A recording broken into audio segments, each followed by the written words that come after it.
ಎಲ್ಲರಿಗೂ ನಮಸ್ಕಾರ. ಅನ್ಲಾಕ್ ಲಾ ಆನ್ಲೈನ್ ಕನ್ನಡ ಚಾನೆಲ್ಗೆ ನಿಮಗೆಲ್ಲರಿಗೂ ಸ್ವಾಗತ. ಈ ವಿಡಿಯೋದಲ್ಲಿ ನಾನು ನಿಮ್ಮೊಂದಿಗೆ LLM ಈ ಕೋರ್ಸ್ನ ಬಗ್ಗೆ ಹೆಚ್ಚಿನ ವಿವರಗಳನ್ನ ತಿಳಿಸ್ಕೊಡ್ತಾ ಇದ್ದೀನಿ. ಪ್ರತಿ ಸಲ ನನ್ನ DM ಗೆ ಒಂದ್ 100 ಮೆಸೇಜ್ ಬಂದಿರುತ್ತೆ. LLM ಅಂದ್ರೆ ಏನು, LLM ನಾವ್ ಏನಕ್ ಮಾಡ್ಬೇಕು, ಅದರಿಂದ ಏನ್ ಬೆನಿಫಿಟ್ಸು, ಇತ್ಯಾದಿ ಇತ್ಯಾದಿ ಇತ್ಯಾದಿ. ಆ ಕ್ವೆಶನ್ಸ್ನೆಲ್ಲ ಒಂದ್ ಜಾಗದಲ್ಲಿ ಕೊಲೆಕ್ಟ್ ಮಾಡಿ ನಾನು ಈ ವಿಡಿಯೋನ ಮಾಡ್ತಾ ಇದ್ದೀನಿ.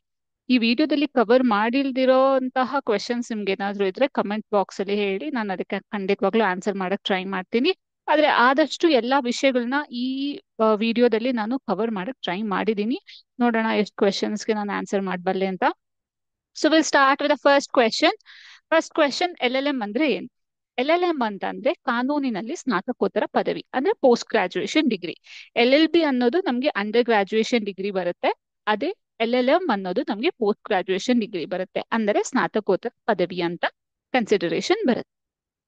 LLM ಮಾಡಬೇಕು ಅಂತಂದ್ರೆ LLB ನ ಕಂಪಲ್ಸರಿ ಮಾಡಿರ್ಲೇಬೇಕು. LLM ಮಾಡೋರು LLB ಗ್ರಾಜುಯೇಟ್ಸ್ ಆಗಿರ್ಲೇಬೇಕು. ನೀವು LLB ಮಾಡದೆ LLM ಮಾಡ್ತೀನಿ ಅಂತ ಹೇಳೋದಕ್ಕಿಲ್ಲ.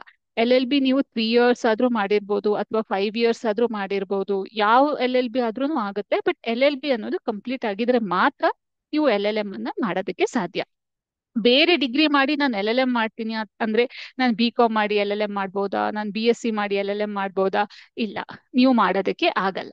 ನೀವು LLB ಮಾಡಿದ್ರೆ ಮಾತ್ರ 3 ಇಯರ್ಸ್ ಅಥವಾ 5 ಇಯರ್ಸ್ ಎರಡರಲ್ಲಿ ಯಾವ್ದಾದ್ರು ಒಂದು ಮಾಡಿದ್ರೆ ಮಾತ್ರ ನೀವು LLM ಮಾಡೋದಕ್ಕೆ ಸಾಧ್ಯ. LLB ಮುಗಿಸಿದ ನಂತರ LLM ಅಗತ್ಯವಿದೆ. LLB ಮುಗಿದ ನಂತರ ಅಗತ್ಯವಿದೆಯಾ ಅಂತ ಕೇಳಿದ್ರೆ ಅದು ನಿಮ್ಮ ಕರಿಯರ್ ಚಾಯ್ಸ್ ಮೇಲೆ ಅಥವಾ ನಿಮ್ಮ ಇಷ್ಟ ಕಷ್ಟದ ಮೇಲೆ ಡಿಪೆಂಡ್ ಆಗುತ್ತೆ. ಇವಾಗ ನೀವು ವೈಯಕ್ತಿಕವಾಗಿ ನನ್ನ ಕೇಳೋದಾದ್ರೆ, ನಾನು LLM ಮಾಡಿದ್ದೀನಿ. ನಾನು 2 LLM ಮಾಡಿದ್ದೀನಿ. ಒಂದು LLM ಇನ್ ಬಿಸ್ನೆಸ್ ಲಾ, ಅದು ಕುವೆಂಪು ಯೂನಿವರ್ಸಿಟಿನಲ್ಲಿ.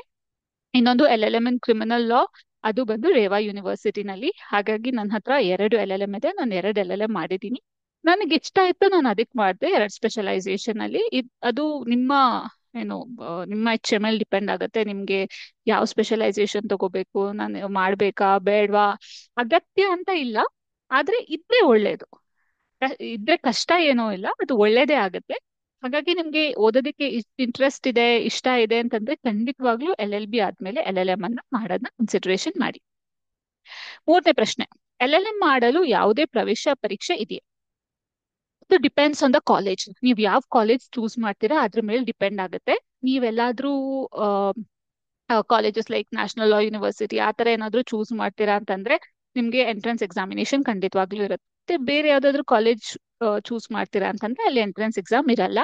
ಇವಾಗ ಸೇಮ್ LLB ಗೆ ಯಾವ ರೀತಿ ಕೆಲವು ಕಾಲೇಜಸ್ ಅಲ್ಲಿ ಎಂಟ್ರೆನ್ಸ್ ಎಕ್ಸಾಮ್ ಇರುತ್ತೆ, ಕೆಲವುದ್ರಲ್ಲಿ ಇರಲ್ಲ, ಅದೇ ರೀತಿ LLM ಹಾಗೇನೆ ಇರುತ್ತೆ. ನೀವು ಫಸ್ಟ್ ಯಾವ ಕಾಲೇಜಲ್ಲಿ ಅಡ್ಮಿಷನ್ ತಗೋತಿದ್ದೀರಾ, ಯಾವ ಕಾಲೇಜಲ್ಲಿ ಅಡ್ಮಿಷನ್ ತಗೋಬೇಕು ಅಂತಿದ್ದೀರಾ ಅನ್ನೋದನ್ನ ಡಿಸೈಡ್ ಮಾಡಿ, ಆಮೇಲಿಂದ ಆ ಕಾಲೇಜಲ್ಲಿ ಎಕ್ಸಾಮ್ ಇದೆಯೋ ಇಲ್ವೋ ಅನ್ನೋದನ್ನ ತಿಳ್ಕೊಬಹುದು. ನೆಕ್ಸ್ಟ್ ಕ್ವಶನ್, LLM ಮಾಡುವುದರಿಂದ ಸಿಗುವ ಪ್ರಮುಖ ಪ್ರಯೋಜನಗಳೇನು? ಒಂದು, ನಿಮ್ಗೆ ಕಾಂಪಿಟೇಷನ್ ಅಲ್ಲಿ ಈಸಿ ಆಗುತ್ತೆ. ನೋಡಿ, ಎಲ್ಲಾ ಕಡೆ ಇವಾಗ ಲಾ ಗ್ರಾಜುಯೇಟ್ಸ್ ಇರ್ತಾರೆ. ನಿಮ್ಗೆ ಕೆಲಸದಲ್ಲಿ ಆಗಿರ್ಬೋದು, ಕ್ಲೈಂಟ್ಸ್ ನ ಕರ್ಕೊಂಡ್ ಬರೋದಾಗಿರ್ಬೋದು, ಎಲ್ಲದ್ರಲ್ಲೂ ನಿಮ್ಗೆ ಕಾಂಪಿಟೇಷನ್ ಇರುತ್ತೆ. ಹಾಗಾಗಿ ನೀವು ಒಂದು LLM ಮಾಡಿದೀರಾ ಅಂತಂದ್ರೆ, ಓ ಇವ್ರು ಸ್ವಲ್ಪ ಜಾಸ್ತಿ ಓದಿದ್ದಾರೆ ಅನ್ನೋ ಒಂದು ಇಂಪ್ರೆಷನ್ ಕ್ರಿಯೇಟ್ ಆಗುತ್ತೆ. ಅದು ಒಂದು ನಿಮ್ಗೆ ಬೆನಿಫಿಟ್ ಇದೆ. ಆಮೇಲಿಂದ ವಿದ್ಯೆ ಯಾವತ್ತೂ ಕಮ್ಮಿ ಅಂತ ಆಗಲ್ಲ. ಕಲ್ತಷ್ಟು ನಿಮ್ಗೆ ಇನ್ನ ಕಲಿಯೋದಕ್ಕಿದೆ ಅಂತ ಫೀಲ್ ಆಗುತ್ತೆ. ಆಮೇಲಿಂದ ಒಂದು ಸ್ಪೆಷಲೈಸೇಷನ್ ಅಂತ ಬರುತ್ತೆ. ಇವಾಗ ಅದು IPR ಆಗಿರ್ಬೋದು, ಕ್ರಿಮಿನಲ್ ಲಾ ಆಗಿರ್ಬೋದು, ಅಲ್ಲಿ ನಾವು ವಿಶೇಷ ತಜ್ಞರು ಅಂತ ಬರುತ್ತೆ. ಫಾರ್ ಎಕ್ಸಾಂಪಲ್, ಇವಾಗ ನಮ್ಗೆ ಡಾಕ್ಟರ್ಸು ಇದ್ದಾರೆ, ಸರ್ಜನ್ಸು ಇದ್ದಾರೆ ಅಲ್ವಾ? ಇವಾಗ ಹಾರ್ಟ್ ಸರ್ಜನ್ ಆಗಿರ್ಬೋದು, ಗೈನಕಾಲಜಿಸ್ಟ್ ಆಗಿರ್ಬೋದು, ಆಪ್ಟಮಾಲಜಿಸ್ಟ್ ಆಗಿರ್ಬೋದು, ಬೇರೆ ಬೇರೆ ರೀತಿಯ ಸ್ಪೆಷಲೈಸ್ಡ್ ಡಾಕ್ಟರ್ಸ್ ಇದ್ದಾರೆ. ಅದೇ ರೀತಿ ಇದರಲ್ಲೂ ಕೂಡ ಸ್ಪೆಷಲೈಸ್ಡ್ ಲಾಯರ್ಸ್ ಇರ್ತಾರೆ. ಲೈಕ್ ಕ್ರಿಮಿನಲ್ ಲಾ ಆಗಿರ್ಬೋದು, IPR ಆಗಿರ್ಬೋದು, ಕಾನ್ಸ್ಟಿಟ್ಯೂಷನ್ ಆಗಿರ್ಬೋದು. ಹಾಗಾಗಿ ನೀವು ಒಂದು ವಿಶೇಷತೆಯನ್ನ ಪಡ್ಕೋತೀರಾ, ಒಂದು ಸ್ಪೆಷಾಲಿಟಿಯನ್ನ ಪಡ್ಕೋತೀರಾ. ಅದು ನಿಮ್ಗೆ ಸಿಗುವಂತಹ ದೊಡ್ಡ, ಅಂದ್ರೆ ಅತ್ಯಧಿಕವಾದಂತಹ ಪ್ರಯೋಜನ LLM ಮಾಡೋದರಿಂದ. ಅದ್ರ ಜೊತೆಗೆ ನಿಮ್ಗೆ ಇವಾಗ ನೀವು ಟೀಚಿಂಗ್ ಎಲ್ಲ ಹೋಗ್ತೀರಾ ಅಂತಂದ್ರೆ LLM ನಿಮ್ಗೆ ಕಂಪಲ್ಸರಿ ಅದು ಬೇಕೇ ಬೇಕು. ಅದೇ ನೆಕ್ಸ್ಟ್ ಕ್ವೆಶನ್ ಕೂಡ ಇರೋದು, ಕಾನೂನು ಶಿಕ್ಷಕರಾಗಲು LLM ಕಡ್ಡಾಯವೇ? ಹೌದು, ನಿಮ್ಗೆ ಟೀಚಿಂಗ್ ಮಾಡ್ಬೇಕು ಅಂತಂದ್ರೆ ನೀವು LLM ಕಂಪಲ್ಸರಿ ಮಾಡಿರ್ಲೇಬೇಕು. LLB ಮಾಡಿದ್ರು ಕೆಲಸ ಸಿಗುತ್ತೆ ಟೀಚರ್ ಆಗಿ, ಇಲ್ಲ ಅಂತಿಲ್ಲ. ಆದ್ರೆ ಪ್ರಯಾರಿಟಿ ನಿಮ್ಗೆ ಸಿಗೋದಿಲ್ಲ. ಓಕೆ, ನಿಮ್ಗೆ UGC ಸ್ಕೇಲ್ ಸಂಬಳನೂ ಸಿಗೋದಿಲ್ಲ. ನೀವು ಹಾಗೇನೆ ಪ್ರಾಕ್ಟಿಸಿಂಗ್ ಅಡ್ವೊಕೇಟ್ ಆಗಿ ಸೈಡ್ ಅಲ್ಲಿ ಟೀಚಿಂಗ್ ನಿಮ್ಗೆ ಇಷ್ಟ ಇತ್ತು ಅಂತಂದ್ರೆ ಮಾಡ್ಕೊಂಡು ಹೋಗ್ಬೋದು. ಬಟ್ LLM ಇದ್ರೆ ಮಾತ್ರ ನಿಮ್ಗೆ UGC ನೆಟ್ ಎಕ್ಸಾಮ್ ಬರಿಬಹುದು. ಆವಾಗ್ಲೇ ನಿಮ್ಗೆ UGC ಸ್ಕೇಲ್ ಅಲ್ಲಿ ಸ್ಯಾಲ್ರಿ ಸಿಗೋದು. ಹಾಗೂ ನಿಮ್ಗೆ ಪ್ರಮೋಷನ್ಸ್ ಕೂಡ ಸಿಗಂತದ್ದು. ನೀವು ಡೀನ್ ಆಗ್ಬೇಕು, ಹೆಚ್ ಒ ಡಿ ಆಗ್ಬೇಕು, ಪ್ರಿನ್ಸಿಪಲ್ ಆಗ್ಬೇಕು ಅಂತೆಲ್ಲ ಇದ್ರೆ ನಿಮ್ಗೆ ಎಲ್ ಎಲ್ ಎಂ ಕಂಪಲ್ಸರಿ. ಹಾಗೂ ಎಲ್ ಎಲ್ ಎಂ ಇದ್ರೆ ಮಾತ್ರ ನೀವು ಪಿ ಎಚ್ ಡಿ ಕೂಡ ಮಾಡ್ಬೋದು, ಯಾಕಂದ್ರೆ ಅದು ಪೋಸ್ಟ್ ಗ್ರಾಜುಯೇಷನ್ ಬರುತ್ತೆ. ನಿಮ್ಗೆ ಎಲ್ ಎಲ್ ಬಿ ಮೇಲೆ ಪಿ ಎಚ್ ಡಿ ಮಾಡೋದಕ್ಕೆ ಆಗಲ್ಲ. ಎಲ್ ಎಲ್ ಎಂ ಮಾಡಿನೇ ನೀವು ಪಿ ಎಚ್ ಡಿನ ಮಾಡ್ಬೇಕಾಗತ್ತೆ. ಹಾಗಾಗಿ ನೀವು ಕಾನೂನು ಶಿಕ್ಷಕರಾಗಬೇಕು ಅಂತಿದ್ರೆ ಕಣ್ಣು ಮುಚ್ಕೊಂಡು ಎಲ್ ಎಲ್ ಎಂಗೆ ಅಡ್ಮಿಷನ್ ತಗೊಳ್ಳಿ. Next question: L L M ಬೋಧನೆ ಮತ್ತು ಶೈಕ್ಷಣಿಕ ವೃತ್ತಿಗಳಿಗೆ ಮಾತ್ರ ಉಪಯುಕ್ತವಾಗಿದೆ? ಖಂಡಿತವಾಗ್ಲೂ ಇಲ್ಲ.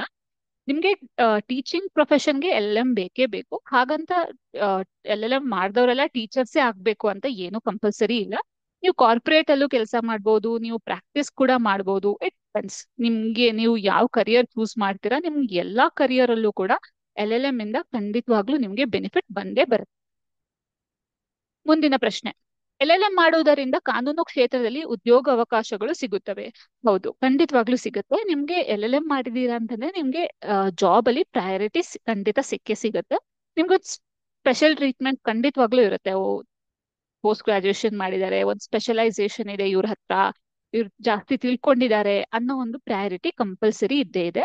ಅಂಡ್ ಅದ್ರ ಜೊತೆಗೆ ನಿಮ್ಗೆ ಸಂಬಳನೂ ಕೂಡ ಸ್ವಲ್ಪ ಜಾಸ್ತಿ ಸಿಗುತ್ತೆ. ಯಾಕಂದ್ರೆ ಎಲ್ ಎಲ್ ಎಂ ಮಾಡಿದೀರಾ ಅಂತಂದ್ರೆ ನೀವು ಒಂದ್ ಸ್ವಲ್ಪ ಆ, ಹೆಚ್ಚಿನ ರ್ಯಾಂಕ್ ಅಥವಾ ಹೆಚ್ಚಿನ ಗ್ರೇಡ್ ಅಥವಾ ಹೆಚ್ಚಿನ ಲೆವೆಲ್ ಅಲ್ಲಿ ನಿಮ್ಗೆ ಜಾಬ್ ಸಿಗುತ್ತೆ.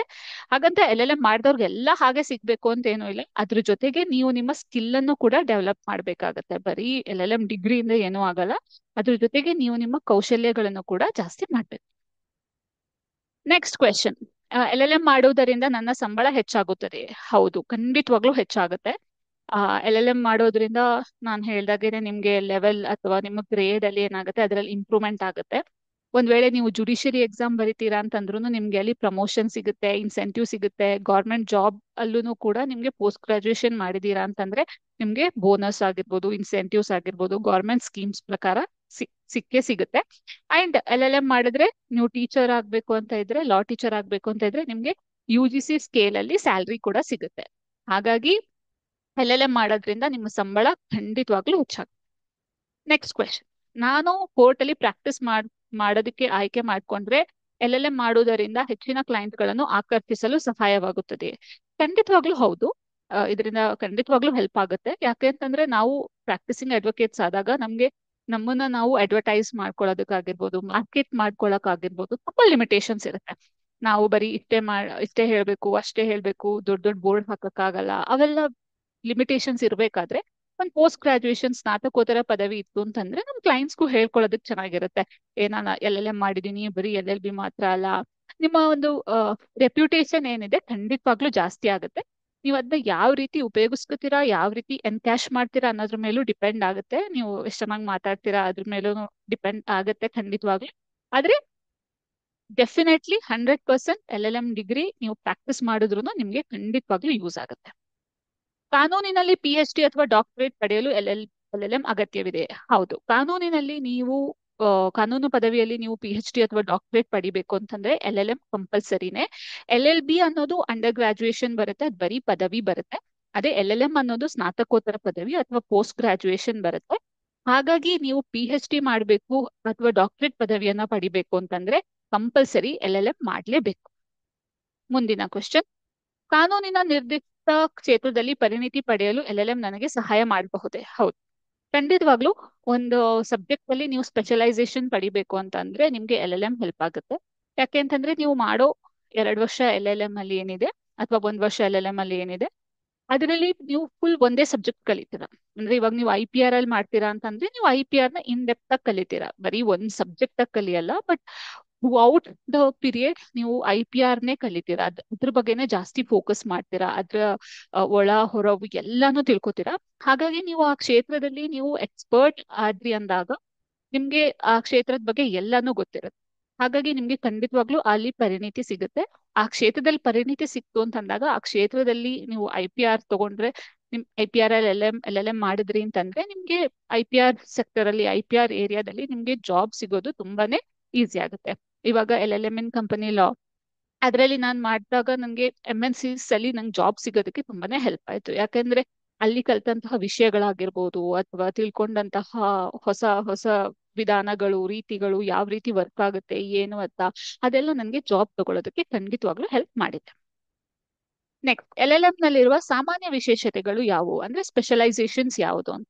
ನಿಮ್ಗೆ LLM ಅಲ್ಲಿ ಇವಾಗ ತುಂಬಾ ನಾವು ಸ್ಪೆಷಾಲಿಟೀಸ್ ಇದೆ. ಒಂದು ನಿಮ್ಗೆ ಕ್ರಿಮಿನಲ್ ಲಾ ಇದೆ, ಕಾರ್ಪೊರೇಟ್ ಲಾ ಇದೆ, ಅಥವಾ ಬಿಸ್ನೆಸ್ ಲಾ ಇದೆ, IPR ಇದೆ. ಇವಾಗ ನಿಮ್ಗೆ ಕೆಲವು ಕಾಲೇಜಸ್ ಅಲ್ಲಿ ಕನ್ಸ್ಟ್ರಕ್ಷನ್ ಲಾ ಇದೆ, ಮ್ಯಾರಿಟೈಮ್ ಲಾ ಇದೆ. ಹಾಗಾಗಿ ನೀವು ಫ್ಲೋರ್ ಮಾಡ್ಬೋದು, ನಿಮ್ಗೆ ಯಾವ ಸಬ್ಜೆಕ್ಟ್ ಇಂಟ್ರೆಸ್ಟ್ ಇದೆ ಅಂತ ನೋಡ್ಕೊಂಡು ಅದು ಯಾವ ಕಾಲೇಜಲ್ಲಿ ಇದೆ ಅಂತ ನೀವು ಮ್ಯಾಚ್ ಮಾಡ್ಕೊಂಡು ನೀವು ಅಲ್ಲಿ ಅಡ್ಮಿಷನ್ ಅನ್ನ ತಗೋಬಹುದು. ನೀವು ಫಸ್ಟ್ ನೋಡ್ಬೇಕಾಗಿರೋದು ಏನು ಅಂತಂದ್ರೆ ನಿಮ್ಗೆ ಯಾವ ಸಬ್ಜೆಕ್ಟ್ ಇಂಟ್ರೆಸ್ಟ್ ಆಗುತ್ತೆ.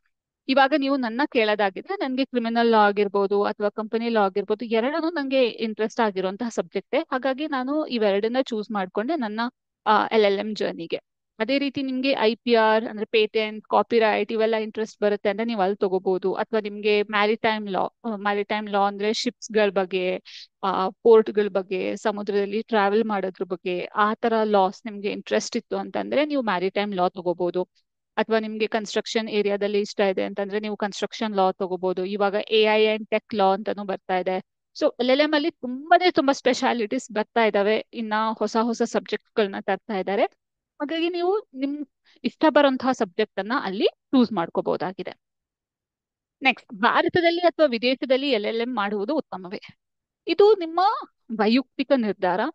ನನ್ನ ಪ್ರಕಾರ, ನನ್ನ ಪರ್ಸ್ಪೆಕ್ಟಿವ್ ಅಲ್ಲಿ ಹೇಳೋದಾದ್ರೆ, ನೀವು ಫಾರಿನ್ ಅಲ್ಲಿ ಸೆಟ್ಲ್ ಆಗ್ಬೇಕು ಅಂತ ಇದ್ರೆ ನೀವು ಖಂಡಿತವಾಗ್ಲೂ ಫಾರಿನ್ ಅಲ್ಲಿ LLM ಮಾಡಿ. ಯಾಕೆ ಅಂತಂದ್ರೆ ನಿಮ್ಗೆ ಫಾರಿನ್ ಅಲ್ಲಿ ಕೆಲವೊಂದು ಕಂಟ್ರೀಸ್ ಅಲ್ಲಿ ಆ ಅವ್ರದ್ದೇ ಗೈಡ್ಲೈನ್ಸ್ ಇರುತ್ತೆ. ಅವ್ರ ಲಾನ ನೀವು ಕಲ್ತಿರ್ಬೇಕು, ಅವಾಗ್ಲೇ ನೀವು ಪ್ರಾಕ್ಟೀಸ್ ಮಾಡೋದಕ್ಕೆ ಸಾಧ್ಯ. ಅಲ್ಲಿದು ಎಂಟ್ರೆನ್ಸ್ ಎಕ್ಸಾಮ್ ಕ್ಲಿಯರ್ ಮಾಡ್ಬೇಕು. ಹಾಗಾಗಿ ನೀವು ಫಾರಿನ್ ಅಲ್ಲಿ LLM ಮಾಡಿದ್ರಿ ಅಂತಂದ್ರೆ ಅದು ನಿಮ್ಗೆ ಹೆಲ್ಪ್ ಆಗುತ್ತೆ. ಅದೇ ರೀತಿ ನಾನು ಇಂಡಿಯಾದಲ್ಲೇ ಬಂದು ಪ್ರಾಕ್ಟೀಸ್ ಮಾಡೋದು ಆದ್ರೆ ಒಂದು ಡಿಗ್ರಿ ಇರ್ಲಿ ಅಂತ ಫಾರಿನ್ ಅಲ್ಲಿ ಮಾಡ್ತೀನಿ ಅಂತಂದ್ರೆ ನನ್ ಪ್ರಕಾರ ಅದು ಏನು ಜಾಸ್ತಿ ಅಷ್ಟೊಂದೇನು ಡಿಫ್ರೆನ್ಸ್ ಅನ್ಸಲ್ಲ. ಬಟ್ ಅಗೈನ್, ನಿಮ್ಮನ್ನ ನೀವು ಮಾರ್ಕೆಟ್ ಮಾಡ್ಕೊಳ್ಳೋದಕ್ಕೆ ಅಥವಾ ನಾನು ಫಾರಿನ್ ಅಲ್ಲಿ ಓದಿದ್ದೀನಿ ಅನ್ನೋದೊಂದು ಇರ್ಬೇಕು ಅಂತೆಲ್ಲ ಅಂದ್ರೆ ನೀವು ಖಂಡಿತವಾಗ್ಲೂ ಫಾರಿನ್ ಅಲ್ಲಿ LLM ಮಾಡ್ಬೋದು. ಅಂಡ್ ಫಾರಿನ್ ಅಲ್ಲಿ LLM ಮಾಡೋದೂ ಅಷ್ಟೇ, ಡಿಪೆಂಡ್ಸ್ ನೀವು ಯಾವ ಕಂಟ್ರಿಗೆ ಹೋಗ್ತಾ ಇದ್ದೀರಾ, ಯಾವ ಕಾಲೇಜಲ್ಲಿ ಹೋಗ್ತಾ ಇದ್ದೀರಾ, ಯಾವ ಸಬ್ಜೆಕ್ಟ್ ಅಲ್ಲಿ ಸ್ಪೆಷಲೈಸೇಷನ್ ತಗೋತೀರಾ, ಅದ್ರ ಬೇಸಿಸ್ ಮೇಲೆ ನಿಮ್ಮ ಎಂಟ್ರೆನ್ಸ್ ಎಕ್ಸಾಮಿನೇಷನ್ ಆಗಿರ್ಬೋದು ಅಥವಾ ಬೇರೆ ಎಕ್ಸಾಮ್ಸ್ ಆಗಿರ್ಬೋದು ಎಲ್ಲ ಡಿಪೆಂಡ್ ಆಗುತ್ತೆ. ಹೀಗೆ it is up to you, ನಿಮ್ಮ ಸ್ವಇಚ್ಛೆಗೆ ಬಿಟ್ಟಿದ್ದು. ನಿಮ್ಮ ಕರಿಯರ್ ಚಾಯ್ಸ್ ಮೇಲೆ ನೀವು ಇದನ್ನ ಡಿಸೈಡ್ ತಗೋಬೇಕು. ನಾನು ಫಾರಿನ್ ಅಲ್ಲಿ ಮಾಡಿದ್ರೆ ಬೆಟರಾ ಅಥವಾ ಇಂಡಿಯಾದಲ್ಲಿ ಮಾಡಿದ್ರೆ ಬೆಟರಾ? ಕೆಲಸ ಮಾಡುವಾಗ ಅಥವಾ ಪ್ರಾಕ್ಟೀಸ್ ಮಾಡುವಾಗ ನಾನು LLM ಮಾಡಬಹುದೇ? ಕೆಲವು ಕಾಲೇಜಸ್ ಅಲ್ಲಿ ಆನ್ಲೈನ್ LLMs ಇದಾವೆ. ನೀವು ಅಲ್ಲಿ ಎನ್ಕ್ವೈರಿ ಮಾಡ್ಬೋದು. ಆ, ನಾವು ಆನ್ಲೈನ್ LLM ಮಾಡ್ಬೋದಾ ಅಥವಾ ಡಿಸ್ಟೆನ್ಸ್ LLM ಮಾಡ್ಬೋದಾ ಏನು ಅಂತ ಅಂತೆಲ್ಲ. ಅವಾಗ ಆ, ನೀವು ಕೆಲಸದ ಜೊತೆ ಪ್ರಾಕ್ಟೀಸ್ ಮಾಡೋದ್ರ ಜೊತೆಗೆ ಕರೆಸ್ಪಾಂಡೆನ್ಸ್ ಅಲ್ಲಿ ಅಥವಾ ಡಿಸ್ಟೆನ್ಸ್ ಅಲ್ಲಿ ಅಥವಾ ಆನ್ಲೈನ್ ಮೋಡ್ ಅಲ್ಲಿ ನೀವು LLM ನ ಮಾಡ್ಬೋದು. ಇವಾಗ Bar Council of India rules ಪ್ರಕಾರ ಅದನ್ನ ತುಂಬಾ ಕಮ್ಮಿ ಮಾಡ್ತಾ ಇದ್ದಾರೆ, ಆನ್ಲೈನ್ ಆಗಿರ್ಬೋದು ಡಿಸ್ಟೆನ್ಸ್ ಆಗಿರ್ಬೋದು. ಹಾಗಾಗಿ ನೀವು ಆ ಆ ಆ ರೀತಿ LLMಗೆ ಜಾಯಿನ್ ಆಗೋದ್ಕಿಂತ ಮುಂಚೆ ಅವ್ರ ಹತ್ರ ಎಲ್ಲ ಅಪ್ರೂವಲ್ಸ್ ಇದೆಯಾ, Bar Council of India guidelines ಪ್ರಕಾರನೇ ಇದೆಯಾ ಇಲ್ವಾ ಅಂತೆಲ್ಲ ನೋಡ್ಕೊಂಡು ಆಮೇಲಿಂದ ನೀವು ಅಡ್ಮಿಷನ್ ಆಗಿ. ಸುಮ್ನೆ ಅವ್ರು ಆನ್ಲೈನ್ ಹೇಳ್ತಾ ಇದ್ದಾರೆ ಅಥವಾ ಡಿಸ್ಟೆನ್ಸ್ ಹೇಳ್ತಾ ಇದ್ದಾರೆ ಅಂತ ಅಡ್ಮಿಷನ್ ಆಗ್ಬೇಡಿ. ಎಲ್ಲಾನು ತಿಳ್ಕೊಂಡು ಅವ್ರ ಹತ್ರ ಅಪ್ರೂವಲ್ ಇದೆಯೋ ಇಲ್ವೋ, ಬಾರ್ ಕೌನ್ಸಿಲ್ ಆಫ್ ಇಂಡಿಯಾ ಪ್ರಕಾರ ಇದೆಯೋ ಇಲ್ವೋ, ಅಂಡ್ ಅವರ ರಿವ್ಯೂ ಹೇಗಿದೆ, ಫೀಡ್ಬ್ಯಾಕ್ ಹೇಗಿದೆ, ಅದನ್ನೆಲ್ಲ ನೋಡ್ಕೊಂಡೆ ಫುಲ್ ಎನ್ಕ್ವೈರಿ ಮಾಡಿನೇ ನೀವು ಅಡ್ಮಿಷನ್ ಆಗಿ. ಇಲ್ಲ ಅಂತಂದ್ರೆ ರೆಗ್ಯುಲರ್ ಆಗಿ ನೋಡಿ ಆಗುತ್ತಾ ಇಲ್ವಾ, ಯಾಕಂದ್ರೆ ಕ್ಲಾಸಸ್ ಜಾಸ್ತಿ ಇರಲ್ಲ. ಸೊ ನೀವು ಮ್ಯಾನೇಜ್ ಮಾಡ್ಕೋಬಹುದು. ಅಂಡ್ ಇಟ್ಸ್ 2 years, ಹೇಗಿದ್ರು 5 ವರ್ಷ ಅಥವಾ 3 ವರ್ಷ LLB ಓದಿರ್ತೀರಾ, ಇನ್ನೊಂದ್ 2 ವರ್ಷ ಓದ್ಬಿಡಿ ಅಷ್ಟೇ. Next, last question. ನಾನು ನ್ಯಾಯಾಧೀಶನಾಗಲು ಬಯಸುತ್ತೇನೆ, LLM ನನಗೆ ಸಹಾಯ ಮಾಡುತ್ತದೆ. ಖಂಡಿತವಾಗ್ಲೂ ನಿಮ್ಗೆ ನೀವು ಜುಡಿಷಿಯರಿ ಎಕ್ಸಾಮ್ ಬರೀತೀರಾ ಅಂತಂದ್ರೆ ನಿಮ್ಗೆ LLM ಖಂಡಿತವಾಗ್ಲೂ ಹೆಲ್ಪ್ ಆಗುತ್ತೆ. ಒಂದು ನಿಮ್ಗೆ ಓದೋದಕ್ಕೆ ಹೆಲ್ಪ್ ಆಗುತ್ತೆ, ನೀವು ಜುಡಿಷಿಯರಿ ಎಕ್ಸಾಮ್ ಪ್ರಿಪೇರ್ ಆಗೋದಕ್ಕೆ. ಅದ್ರ ಜೊತೆಗೆ ನೀವು ಜಡ್ಜ್ ಆದ್ರಿ ಅಂತ ಇಟ್ಕೊಳ್ಳಿ, ಅವಾಗ ನಿಮ್ಗೆ ಇನ್ಸೆಂಟಿವ್ ಸಿಗುತ್ತೆ, ನಿಮ್ಗೆ ಪ್ರಮೋಷನ್ ಅಲ್ಲಿ ಪ್ರಯಾರಿಟಿ ಸಿಗುತ್ತೆ, ಆ ಸ್ನಾತಕೋತ್ತರ ಪದವೀಧರ ಅನ್ನೋ ಸ್ಟೇಟಸ್ ಸಿಗುತ್ತೆ, ನಿಮ್ ಬೋರ್ಡ್ ಜೊತೆ ಬರೀ LLB ಅಲ್ಲ LLM ಇರುತ್ತೆ. ನಿಮ್ಗೆ ಆ ರೀತಿಯಾಗಿ ರೆಪ್ಯುಟೇಷನ್ ಜಾಸ್ತಿ ಆಗುತ್ತೆ. ಫೈನಾನ್ಷಿಯಲಿ ಅಂಡ್ ರೆಪ್ಯುಟೇಷನಲ್ ವೈಸ್ ಎಲ್ಲಾ ತರನು ನೀವು LLM ಮಾಡಿದ್ರಿ ಅಂತಂದ್ರೆ ಆಸ್ ಎ ಜಡ್ಜ್ ನಿಮ್ಗೆ ಬೆನಿಫಿಟ್ ಆಗುತ್ತೆ. ನಾಟ್ ಬರೀ ಜುಡಿಷಿಯರಿ ಮಾತ್ರ ಅಲ್ಲ, ನೀವು ಬೇರೆ ಯಾವುದೇ ಗೌರ್ಮೆಂಟ್ ಪೊಸಿಷನ್ಗೆ ಅಪ್ಲೈ ಮಾಡ್ತೀರಾ ಅಂತಂದ್ರೂ LLB ಜೊತೆಗೆ LLM ಇತ್ತು ಅಂತಂದ್ರೆ ನಿಮ್ಗೆ ಅದರಲ್ಲಿ ಎಲ್ಲಾ ತರದ್ರಲ್ಲಿ ಪ್ರಯಾರಿಟಿ ಸಿಗುತ್ತೆ. ಇವು LLM ಬಗ್ಗೆ ಇರುವಂತಹ ಕೆಲವು ಪ್ರಶ್ನೆಗಳಿಗೆ ನಾನು ಉತ್ತರ ಕೊಟ್ಟಿರೋದು. ಈ ಪ್ರಶ್ನೆಗಳು ಬಿಟ್ಟು ನಿಮ್ ಹತ್ರ ಇನ್ನ ಯಾವ್ದಾದ್ರು ಕ್ವೈರಿ ಇದ್ರೆ, ನೀವು ಇನ್ನ ಯಾವ್ದಾದ್ರು ಪ್ರಶ್ನೆ ಕೇಳ್ಬೇಕು ಅಂತಿದ್ರೆ LLM ಬಗ್ಗೆ, ಖಂಡಿತವಾಗ್ಲೂ DM ಮುಖಾಂತರ ಕೇಳಿ ನಾನು ಎಷ್ಟಾಗುತ್ತೋ ಅಷ್ಟು ಕ್ವೆಶನ್ಸ್ಗೆ ಆನ್ಸರ್ ಮಾಡೋದಕ್ಕೆ ಟ್ರೈ ಮಾಡ್ತೇನೆ. ಅಂಡ್ ಈ ವಿಡಿಯೋನ ಇಲ್ಲಿ ತನಕ ನೋಡಿದೀರಾ ಅಂತಂದ್ರೆ ಚಾನಲ್ನ ಸಬ್ಸ್ಕ್ರೈಬ್ ಮಾಡದೆ ನೀವು ವಾಪಸ್ ಹೋಗಂಗಿಲ್ಲ. ದಯವಿಟ್ಟು ಚಾನಲ್ ಸಬ್ಸ್ಕ್ರೈಬ್ ಮಾಡಿ ಹಾಗೂ ಈ ವಿಡಿಯೋನ ನಿಮ್ಮ ಫ್ರೆಂಡ್ಸ್ ಜೊತೆನೂ ಶೇರ್ ಮಾಡಿ. ಅವ್ರಿಗೂ ಬಾ LLM ಓದೋಣ ಅಂತ ಹೇಳಿ. ಧನ್ಯವಾದಗಳು.